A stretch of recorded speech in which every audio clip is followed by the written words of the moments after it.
ස්ත්‍රී පුරුෂ සමාජභාවයෙන් සම්බන්ධ ඉන්දිකි හිංසනයන් වැළැක්වීම පිළිබඳ SGBV ෆෝරම් එක නුවරඑළිය දිස්ත්‍රික්කයට ආශ්‍රිතව 2025 වර්ෂයේ නොවැම්බර් 25 වෙනිදා සිට දෙසැම්බර් 10 වෙනිදා වනතෙක් පැවැත්වීමට නියමිතයි.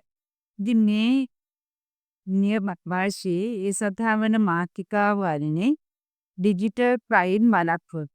ඉතින් ස්ත්‍රීන් සහ ගැහැණු දරුවන් මේ වන විගත් මේ විවිධ අංශයන් වලින් ලිංගික අපයෝජනයන්ට පත් වෙනවා. ඉතින් දැන් මේ වර මාතෘකාව හා සම්බන්ධ ක්‍රයිම් ඩිජිටල් ආශ්‍රයේ වන හිංසනයන් වැළැක්වීම සඳහා අපි වැඩි අවධානයක් යොමුවෙන් කටයුතු කරන්න සිටිනවා.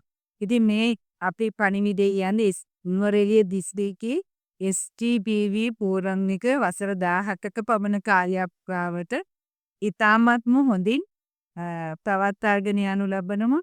ඉතින් මේ වර්ෂයේ අපි උත්සාහ කරමු කාන්තාවන්ට සහ ගැහැණු දරුවන්ට ඩිජිටල් තරණය ඩිජිටලයිසේෂන් එකක් එක්ක වෙන ක්‍රයිම්ස් අනුකර ගන්න අපි වැඩි අවධානයක් යොමු කරන්න ඕනේ.